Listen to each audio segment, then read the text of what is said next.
നിതിൻ രാജിന്റെ മരണവുമായി ബന്ധപ്പെട്ടിട്ട് കഴിഞ്ഞ ദിവസം നമ്മുടെ സംസ്ഥാനത്ത് നടന്ന ഹർത്താല് 52ഓളം വരുന്ന ദളിത് സംഘടനകളാണ് ആ ഹർത്താല് നടത്തിയത്.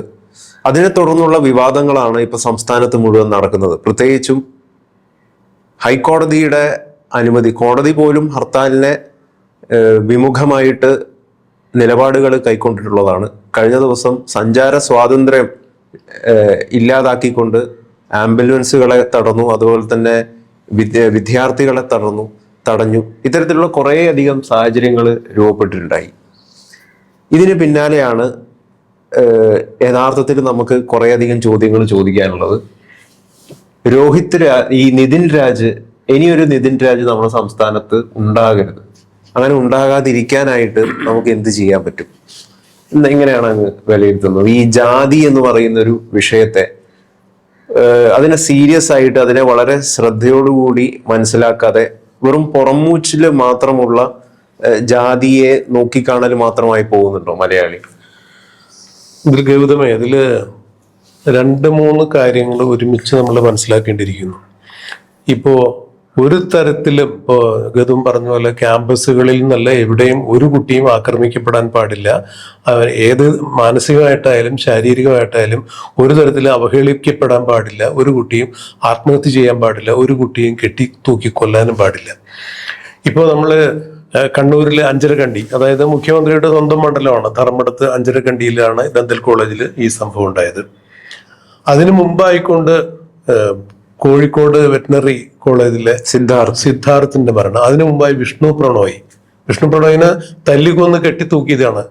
നമ്മുടെ സിദ്ധാർത്ഥിനെ SFI പ്രവർത്തകര് ഇടിച്ചു കൊന്നതാണ് എന്നാണ് സഹപാഠികളടക്കം വാർത്ത കൊടുത്തത്. ഇവിടെ ആരെയും നമ്മൾ ഈ ദളിത് സംഘടനയുടെ പ്രവർത്തകരെ കണ്ടിരുന്നില്ല.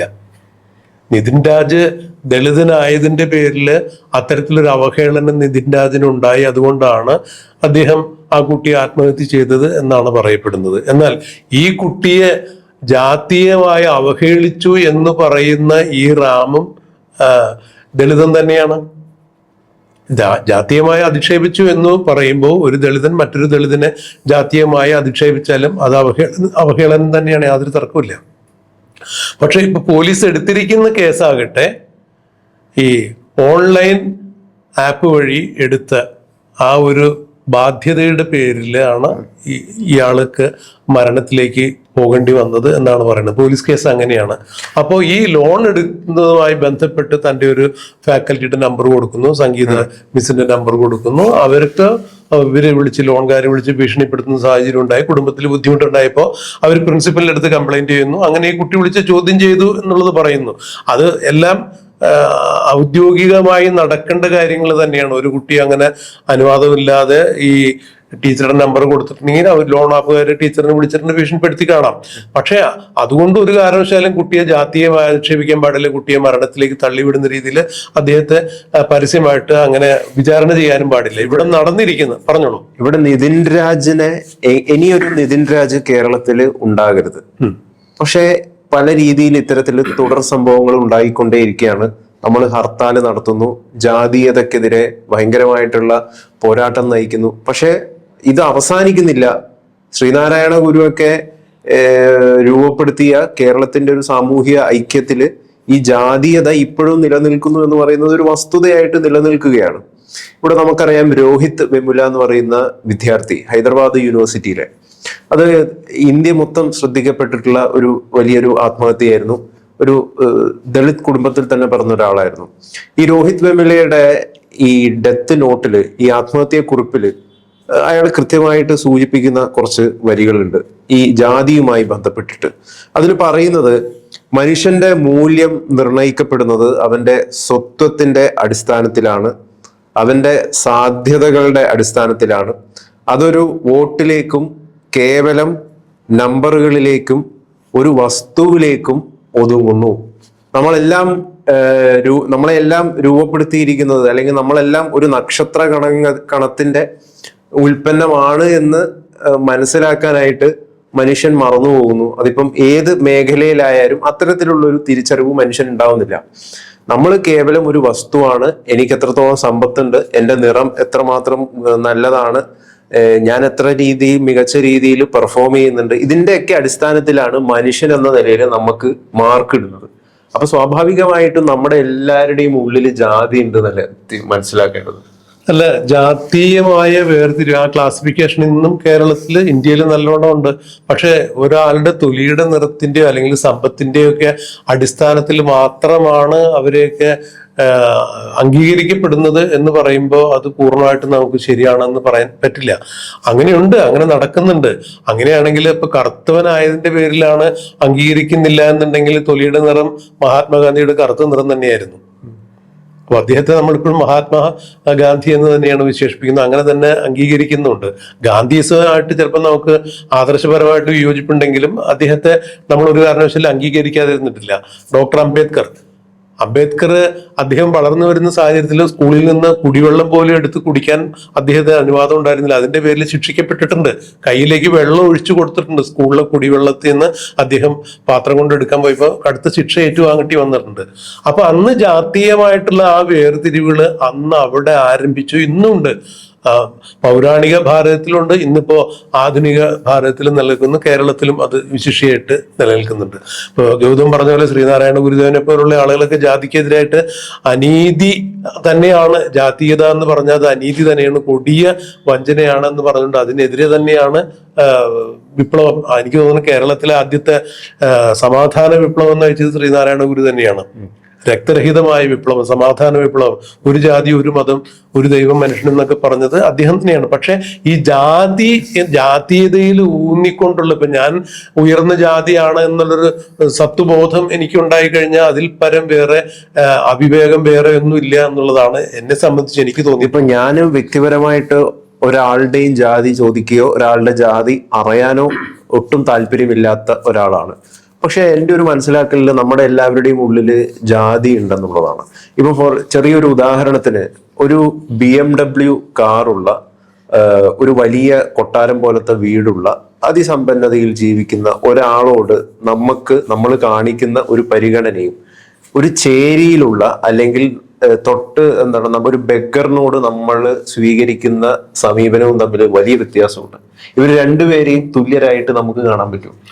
അല്ല, അത് ഈ സ്ഥാനമാനങ്ങളുടെ ഏറ്റക്കുറച്ചിലുകൾ സാമ്പത്തിക അടിസ്ഥാനത്തിൽ സംഭവിച്ചേക്കാം. അപ്പോ ഗൗതം പറഞ്ഞതുപോലെ BMW ഉള്ള ആളോ അല്ലെങ്കിൽ ആഡംബര വസതിയുള്ള ആളുകളോട് തോന്നുന്ന ഒരു താല്പര്യം ചിലപ്പോൾ ചേരിയിലുള്ള വസിക്കുന്ന ആളുകളോട് നമുക്ക് തോന്നിയില്ല എന്നിരിക്കാം. അവിടെയും ജാതി പറയുകയാണെങ്കിൽ ഒന്ന് തിരിച്ചു പറയാം. ചേരിയിൽ ഏതെങ്കിലും തരത്തിലുള്ള സവർണരായിട്ടുള്ള ആരെങ്കിലും, അതിപ്പോ സവർണരെന്ന് മുദ്ര കുത്തി ആരെങ്കിലും ചേരിയിൽ താമസിക്കുന്നുണ്ടെങ്കിൽ അവർ ചേരി നിവാസിയാണെന്ന് തന്നെ അവരെയും കണക്കിലെടുക്കുള്ളൂ. അവൻ സവർണന്റെ പേരിൽ അല്ലാതെ ഉള്ള ഒരു പരിഗണനയൊന്നും അയാൾക്കുണ്ടാവില്ല.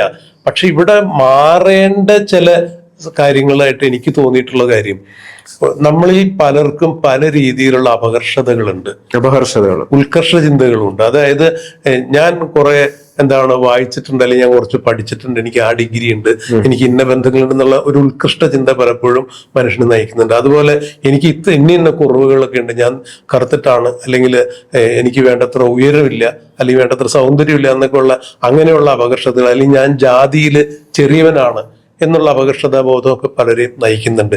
ഈ അപകർഷത ഊതി കത്തിച്ച് സജീവ ജ്വാലയാക്കി നിർത്തുന്ന കുറെ ആളുകളുണ്ട്. അതാണ് കേരളത്തിലെ ബഹുഭൂരിപക്ഷം രാഷ്ട്രീയക്കാര്. ഈ രാഷ്ട്രീയക്കാരുടെ സിംഹാസനങ്ങൾ, അധികാര സിംഹാസനങ്ങൾ ഉറപ്പിക്കുന്നതിന് വേണ്ടി ഈ ജാതീയതയുടെ അപകർഷത ഊതി കത്തിച്ച് അവരിപ്പോഴും ചേർത്ത് പിടിക്കുന്നുണ്ട്. അതായത് ഇപ്പോ വിപ്ലവ പ്രസ്ഥാനം അല്ലെങ്കിൽ നമ്മുടെ നവോത്ഥാന പ്രസ്ഥാനത്തിന്റെ വക്താക്കളെന്ന് അവകാശപ്പെടുന്ന, പുരോഗമന പ്രസ്ഥാനത്തിന്റെ വക്താക്കളെന്ന് അവകാശപ്പെടുന്ന നമ്മുടെ കമ്മ്യൂണിസ്റ്റുകാര്, അധസ്ഥിതന്റെ അടിയാളവർഗത്തിന്റെ ഉദ്ധാരകരെന്ന് പറയുന്ന അവര്, പണ്ട് ഏതോ ജന്മിത്തമ്പുരാൻ ഏതോ അടിയാത്തി അമ്മയുടെ മടിക്കുത്തിന് കയറി പിടിച്ച കഥ പറഞ്ഞുകൊണ്ടുള്ള ചിത്രീകരണങ്ങളും സീരിയലുകളുമാണ് ഇന്നും കൈരളി പോലുള്ള ചാനലുകളിൽ സംപ്രേഷണം ചെയ്തുകൊണ്ടിരിക്കുന്നത്. അല്ല, അത് പറയുമ്പോഴാണ് ശരിക്കും പറഞ്ഞു കഴിഞ്ഞാല് കമ്മ്യൂണിസ്റ്റുകാരുടെ ഉള്ളിലുമുണ്ട് കൃത്യമായിട്ട് ജാതീയത. അവരുടെ ഉള്ളിൽ ജാതീയത ഉണ്ടായില്ലെങ്കിൽ അവർ ഊതി കത്തിച്ച് പെരുപ്പിക്കുന്നുണ്ട്. കാരണം എന്താണ്? അവരുടെ അധികാര സിംഹാസനങ്ങൾ നിലനിർത്തണമെങ്കിൽ ഈ പറഞ്ഞ ആളുകൾ കൂടെ വേണമെന്നേ. അവരൊന്നും ഒരു കാരണവശാലും മുകളിലേക്ക് ഉത്കൃഷ്ടരായിട്ടുള്ള ചിന്തകൾ നേടി, അല്ലെങ്കിൽ അവരകത്ത് കൂടുതൽ വിദ്യാഭ്യാസം നേടി സമൂഹത്തിൽ ഉന്നത സ്ഥാനങ്ങളിലേക്ക് പോയി കഴിഞ്ഞാൽ പിന്നെ ഇവരുടെ കൊടി പിടിക്കാനും ആശയങ്ങൾ പ്രചരിപ്പിക്കാനും ആളില്ലാതെയായി തീരും. ഇത് ഞാൻ വെറുതെ പറയുന്നതല്ല. എത്രയെത്ര ഉയർന്ന നേതാക്കന്മാരുടെ സന്തതി പരമ്പരകൾ കൊടി പിടിക്കാനും ചുമരെഴുതാനും ഒക്കെ നടക്കേണ്ട ഗൗതം ആലോചിച്ച് നോക്കിക്കോളൂ. അതിനൊക്കെ ആരെയാണ് അവർ കണ്ടെത്തുന്നത്? ഞാൻ അടിയാളവർഗത്തിന്റെ അല്ലെങ്കിൽ മേലാളവർഗത്തിന്റെ എന്നൊരു വേർതിരിവ് എന്നെ സംബന്ധിച്ചിടത്തോളം എനിക്കില്ല. എനിക്ക് എല്ലാ വിഭാഗത്തോടും, നമ്മൾ സാധാരണക്കാരായിട്ടുള്ള ആളുകളാണ്, നമുക്ക് എല്ലാ വിഭാഗത്തിൽപ്പെട്ട ആളുകളോട് ബന്ധങ്ങളുണ്ട്. ഗൗതം പറഞ്ഞ പോലെ ഒരാളുടെ ജാതി അറിയേണ്ട ആവശ്യം നമുക്കില്ല, നമ്മുടെ ജാതി അവരെ അറിയിക്കേണ്ട ആവശ്യമില്ല. ഗുരുദേവൻ പറഞ്ഞതുപോലെ കണ്ടാൽ അറിയില്ലെങ്കിൽ പിന്നെ ജാതി എങ്ങനെ പറഞ്ഞാൽ അറിയാം? ഗുരുദേവനോട് ജാതി ഒരാൾ ചോദിച്ചപ്പോൾ ഗുരുദേവൻ പറഞ്ഞതാണ്, കണ്ടാൽ മനസ്സിലാവുന്നില്ല പിന്നെ അത് പറഞ്ഞാൽ എങ്ങനെ മനസ്സിലാവണേ എന്ന് ചോദിച്ചത്. ഇവിടെ നമ്മൾ ഇപ്പോ ഈ ഹർത്താലിലേക്ക് വരികയാണെന്നുണ്ടെങ്കിൽ 2018 ജമ്മു കാശ്മീരിൽ കഥുവ എന്ന് പറഞ്ഞ സ്ഥലത്ത് ഒരു പെൺകുട്ടി മൃഗീയമായി പീഡിപ്പിക്കപ്പെട്ടു. അതിനെതിരെ, അത് ഒരു ഹൈന്ദവ പൂജാരിയാണ് അതിന്റെ പുറകിലുണ്ടായത് എന്നുള്ളതാണ് പറയപ്പെടുന്നത്. അതിനെതിരെ കേരളത്തിൽ വലിയ ഒരു ഹർത്താൽ ആഹ്വാനം നടന്നിട്ടുണ്ടായിരുന്നു. ഏതെങ്കിലും രാഷ്ട്രീയ പാർട്ടികളല്ല ആഹ്വാനം ചെയ്ത, വാട്സപ്പ് വഴിയാണ് ആഹ്വാനം ഉണ്ടായത്. അന്ന് പരക്കെ വ്യാപകമായ നാശനഷ്ടങ്ങളാണ് ഉണ്ടായത്, കേരളത്തിലടക്കം. ഈ 1500 പേരെയാണ് അന്ന് കോടതി ഇടപെട്ടിട്ട് അറസ്റ്റ് ചെയ്തത്. പലരും കുറെ ആളുകൾ ജയിലിൽ കിടക്കേണ്ടി വന്നു. പൊതുമുതൽ നശിപ്പിച്ചതിന് ഇവർക്കെതിരെ കേസെടുത്തു. മനുഷ്യന്റെ സഞ്ചാര സ്വാതന്ത്ര്യം തടഞ്ഞതിന് കേസെടുത്തു. ഈ പറഞ്ഞ പോലെ കഴിഞ്ഞ ദിവസം ക്യാൻസർ രോഗിയായി പോയ ഒരാളെ പോലും ഇവർ തടയുന്നുണ്ട്. ഇവിടെ നിതിൻ രാജ് എന്ന് പറഞ്ഞ വിദ്യാർത്ഥിയുടെ ആത്മഹത്യ നമ്മളെ അങ്ങേയറ്റം വിഷമിക്കുന്നു. ഒരു കാരണവശാലും സാംസ്കാരിക കേരളത്തിൽ ഇനി ആർക്കും അങ്ങനെ ഉണ്ടാകാൻ പാടില്ല. പക്ഷെ നോക്കൂ, ആ കുട്ടി വീണ് മരിച്ചത്, അല്ലെങ്കിൽ ആ കുട്ടി ആത്മഹത്യ ചെയ്തതിൽ നമുക്ക് വളരെ ആത്മീയമായിട്ടുള്ള ആത്മരോഷം കൊണ്ട് ഒരു കാരണവശാലും സംഭവിക്കാൻ പാടില്ല. ഇത് തന്നെയല്ലേ ഒരു ക്യാൻസർ പേഷ്യന്റിനെ ആശുപത്രിയിലേക്ക് കൊണ്ടുപോകുമ്പോൾ അയാൾക്ക് ചികിത്സ നിഷേധിച്ചുകൊണ്ട് നിങ്ങൾക്ക് കഴിഞ്ഞ ആഴ്ച പോകാൻ പാടില്ലേ എന്ന് ഈ ഹർത്താൽ അനുകൂലികൾ ചോദിച്ചപ്പോ എന്താ അത് തമ്മിലുള്ള വ്യത്യാസം? അതായത് നിതിൻ രാജിനെ ആത്മഹത്യയിലേക്ക് തള്ളിവിട്ട കോളേജ് അധികൃതരും ഈ ക്യാൻസർ പേഷ്യന്റിനെ, കൈക്കുഞ്ഞുമായെന്ന അമ്മയുടെ സഞ്ചാര സ്വാതന്ത്ര്യം വഴിയിൽ തടഞ്ഞ രോഗിയെ ആശുപത്രിയിലേക്ക് വിടാതെ ചികിത്സാ സൗകര്യം നിഷേധിച്ച ഹർത്താൽ അനുകൂലികളും ഇത് തന്നെയല്ലേ ചെയ്തത്? അവിടെ ദളിതൻ ആക്രമിക്കപ്പെട്ടു, അല്ലെങ്കിൽ ദളിതൻ ആത്മഹത്യ ചെയ്യപ്പെട്ടു എന്നുള്ളതാണ് അവർ ഉയർത്തിപ്പിടിക്കുന്നത്. ദളിതനല്ല, ഇനിയിപ്പോ സവർണനായാലും നമ്മുടെ ഒരു മനോഭാവം ഇത് തന്നെയാണ്. ആരായാലും ജീവൻ ഇതുപോലെ തന്നെയല്ലേ? ദളിത് വിദ്യാർത്ഥിയോടായാലും, അല്ലെങ്കിൽ ഇവരൊക്കെ പറയുന്ന പോലെ മേലാളന്മാരായിട്ടുള്ള വിദ്യാർത്ഥികളോടായാലും ആരോടത് കാണിക്കാൻ പാടില്ല. യാതൊരു തർക്കമില്ല. നമുക്ക് ഹർത്താൽ എടുക്കാം, സമരം ചെയ്യാം.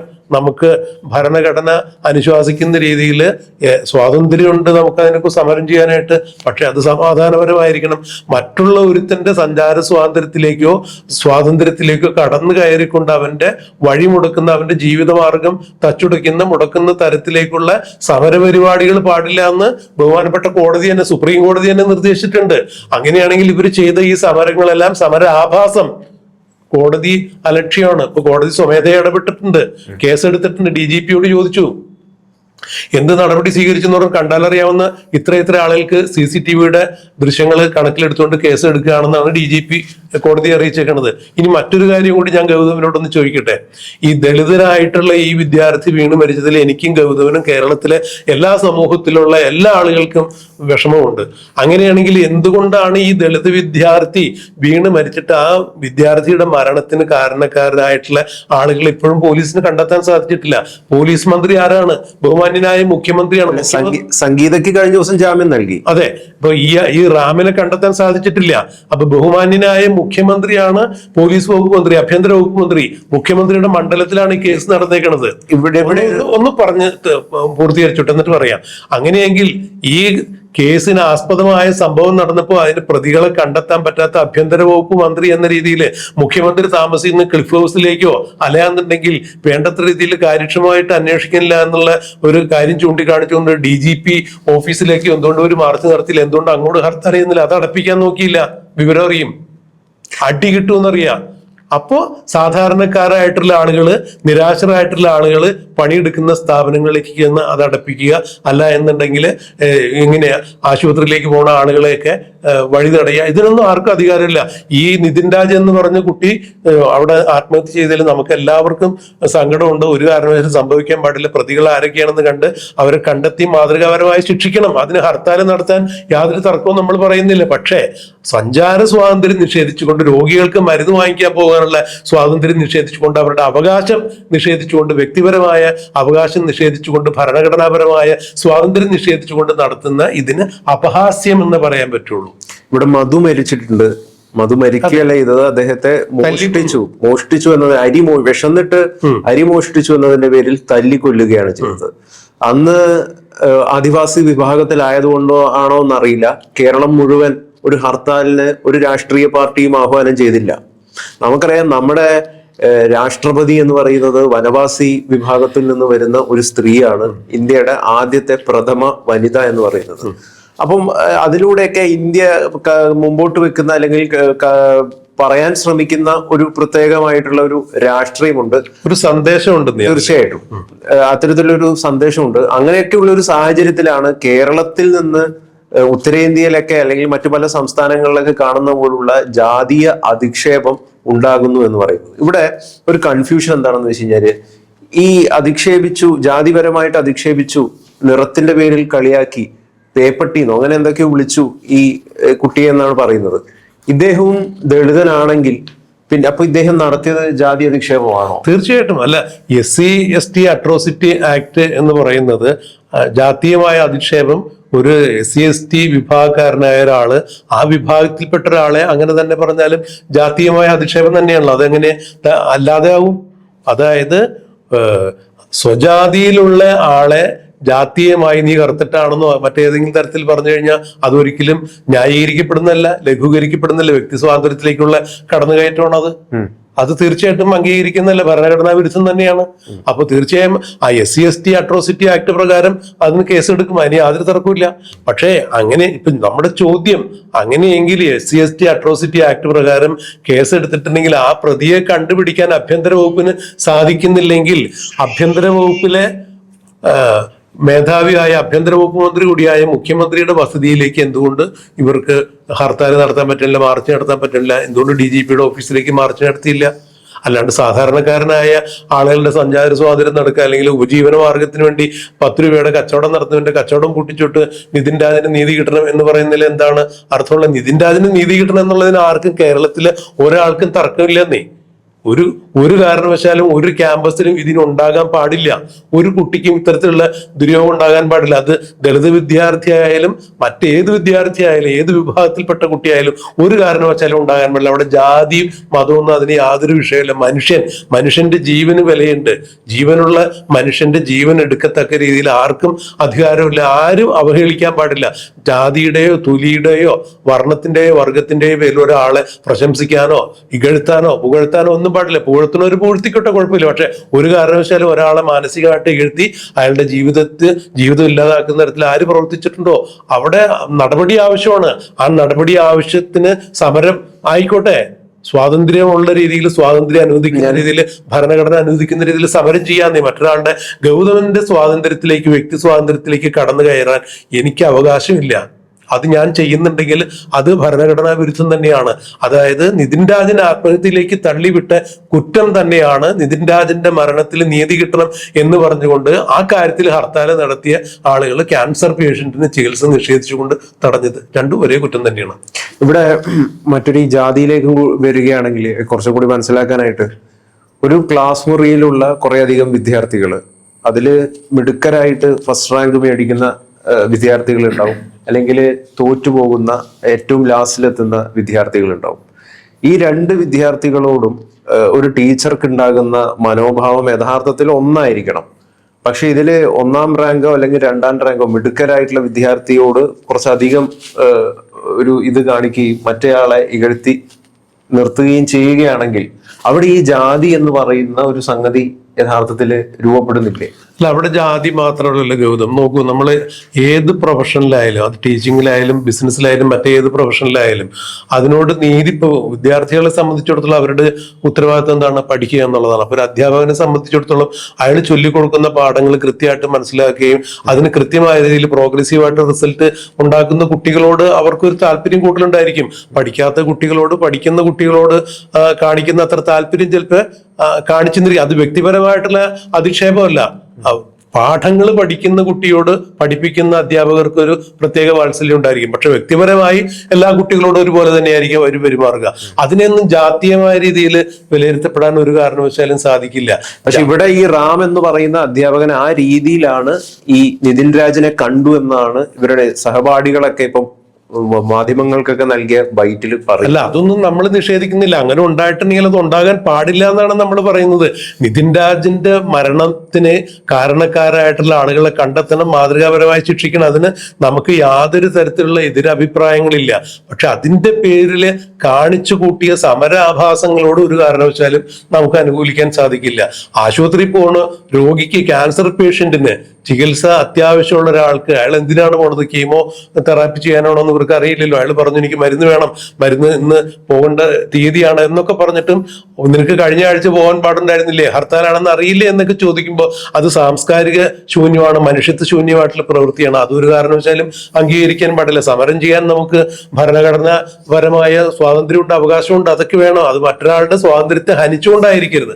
അത്രയേ ഉള്ളൂ അക്കാര്യത്തിൽ പറയാനായിട്ടുള്ള. അവിടെ ജാതീയത ഉയർത്തി കാണിച്ചുകൊണ്ട്, അപകർഷത പൊക്കിപ്പിടിച്ചുകൊണ്ട് അതിന് പിന്താങ്ങണ ആളുകളെ നമുക്ക് ഒരു കാരണവശാലും അംഗീകരിക്കാൻ സാധിക്കില്ല. പിന്നെ മറ്റൊന്നുകൂടി എടുത്തു പറയട്ടെ, ഇന്നലെ ഹർത്താലില് ആളുകൾ വഴി തടഞ്ഞു, സഞ്ചാര സ്വാതന്ത്ര്യം തടഞ്ഞു എന്നുള്ളതൊക്കെ ശരിയാണ്. പക്ഷെ കർശനമായ എന്തോ ഒരു നിർദ്ദേശം ഈ ഹർത്താൽ നടക്കുന്നവർക്ക് എവിടെ നിന്ന് കിട്ടിയിട്ടുണ്ട്. അതുകൊണ്ട് പൊതുമുതലൊന്നും അവർ നശിപ്പിച്ചിട്ടില്ല. പൊതുമുതൽ നശിപ്പിച്ചിട്ടുണ്ടായിരുന്നെങ്കിൽ അവർക്ക് നമ്മൾ ഈ പറഞ്ഞ പോലെ 2018 മറ്റേ കത്തുവ സംഭവത്തോടനുബന്ധിച്ച് നടന്ന ഹർത്താൽ പോലെ 1500 പേർക്കെതിരെ കേസെടുത്തു. പലരും ജയിലിൽ നിന്ന് പുറത്തിറങ്ങാൻ വേണ്ടിയ 3-4-5 മാസങ്ങൾ കഴിഞ്ഞു. ഇവിടെയുള്ള പല ദളിത് സംഘടനകളും അവരുടെ ആത്മാർത്ഥത യഥാർത്ഥത്തിൽ ചോദ്യം ചെയ്യപ്പെടുകയാണ്. ആ ചോദ്യം ചെയ്യപ്പെടാനുള്ള കാരണം എന്ന് പറയുന്നത് അവർ ഈ നടത്തുന്ന സമരങ്ങളിലും അല്ലെങ്കിൽ അവർ ഉയർത്തിക്കൊണ്ടുവരുന്ന പല പ്രശ്നങ്ങളിലും ജെനുവിനായിട്ട് വളരെ ആത്മാർത്ഥമായിട്ട് അതിനോട് അവർ നോക്കിക്കാണുന്നുണ്ടോ, അതോ താങ്കൾ നേരത്തെ പറഞ്ഞ പോലെ ഈ അപഹർഷത ബോധത്തിന്റെ ആളിക്കത്തലാണോ നടക്കുന്നത് എന്നുള്ളതാണ്. കഴിഞ്ഞ ദിവസം കണ്ടതും അത് തന്നെയാണോ എന്നുള്ളതാണ്. അവര് ശരിക്കും ഓർക്കേണ്ട ഒരു കാര്യം ഈ രോഹിത് വെമുല തന്നെ പറഞ്ഞ വാക്കുകളാണ്. അതായത് മനുഷ്യന്റെ മൂല്യം നിർണയിക്കപ്പെടേണ്ടത് കേവലമായിട്ടുള്ള സ്വത്വത്തിന്റെ അടിസ്ഥാനത്തിലോ അല്ലെങ്കിൽ അവന്റെ സാധ്യതകളുടെ അടിസ്ഥാനത്തിലോ അല്ല എന്നാണ് ഈ രോഹിത് വെമുല പോലും പറഞ്ഞിട്ടുള്ളത്. പക്ഷെ ഇവിടെയുള്ള ദളിത് സംഘടനകൾ സ്വത്വവാദം ഉയർത്തിപ്പിടിച്ച് മാനവികതയിൽ നിന്ന് മാറിപ്പോകുന്നുണ്ടോ എന്നുള്ളത് തീർച്ചയായിട്ടും നമ്മൾ പരിശോധിക്കേണ്ട ഒരു കാര്യം തന്നെ. ഇതിൽ രണ്ട് കാര്യമുണ്ട് ഗൗതമേ. കാരണം ഒരു കാരണവശാലും ദളിത് സംഘടനയിൽ പ്രവർത്തിക്കുന്ന അല്ലെങ്കിൽ നമ്മുടെ ദളിതന്മാരായിട്ടുള്ള സുഹൃത്തുക്കൾ അല്ലെങ്കിൽ ദളിത് വിഭാഗത്തിൽ ജനിച്ചുപോയി എന്നു പറഞ്ഞുകൊണ്ട് അവർ നമ്മളങ്ങനെ മാറ്റി നിർത്തുന്നില്ല. ആ സുഹൃത്തുക്കളിൽ എല്ലാവരും അപകർഷതാബോധമുള്ള ആളുകളാണെന്ന് പറഞ്ഞാൽ ഒരിക്കലും നമുക്കത് അംഗീകരിക്കാൻ പറ്റില്ല. പക്ഷെ അവരെ ഉപയോഗിച്ചുകൊണ്ട് അപകർഷത ആളി കത്തിച്ചുകൊണ്ട് അവർക്കെതിരെ ഇത്തരം നീക്കം നടത്തുന്ന ആരെങ്കിലും അതിന് പിറകിൽ പ്രവർത്തിച്ചിട്ടുണ്ടാവും. ഇവരുടെ ഈ ഹർത്താൽ അട്ടിമറിക്കുന്നതിന് വേണ്ടിയെങ്കിലും ചുരുങ്ങി പക്ഷെ അത്തരത്തിലുള്ള ഒരു പ്രവൃത്തി അവരുടെ ഭാഗത്തു നിന്ന് ഉണ്ടായിട്ടുണ്ടാവും. അതിൽ തീർത്തും ഒരു അപകർഷത ഉണ്ടായിട്ടുണ്ട്. ഈ അപകർഷത ഇല്ലാതാവേണ്ടത് ആവശ്യം തന്നെയാണ്. എന്തായാലും നമ്മൾ ഈ ജാതി എന്ന് പറയുന്ന ഈ കോളത്തിൽ നിന്ന് ഉയർന്ന ശ്രീനാരായണ ഗുരുവൊക്കെ പറഞ്ഞ ഉയർന്ന മാനവിക ബോധത്തിലേക്ക്, മനുഷ്യജാതി എന്ന് പറയുന്ന ഒരു ഏക രൂപത്തിലേക്ക് എത്താനായിട്ട് എല്ലാവർക്കും പറ്റട്ടെ എന്നുള്ളതാണ് പറയാനുള്ളത്. മാനവത്വം എന്നൊരു മതത്തിൽ ഊന്നിക്കൊണ്ട് മനുഷ്യത്വം എന്നൊരു ജാതി എന്ന് മനസ്സിലാക്കിക്കൊണ്ട് മനുഷ്യന് എന്ന് പ്രവർത്തിക്കാൻ സാധിക്കണോ അന്ന് മാത്രമേ ഇത്തരം പ്രശ്നങ്ങൾക്കൊക്കെ പരിഹാരം കാണാൻ പറ്റൂ എന്നാണ് നമ്മുടെ ഒരു ചെറിയ ബുദ്ധി എന്ന് നമുക്ക് മനസ്സിലാവുന്നത്. അങ്ങനെ സംഭവിക്കുമെന്ന് നമുക്ക് പ്രത്യാശിക്കാം.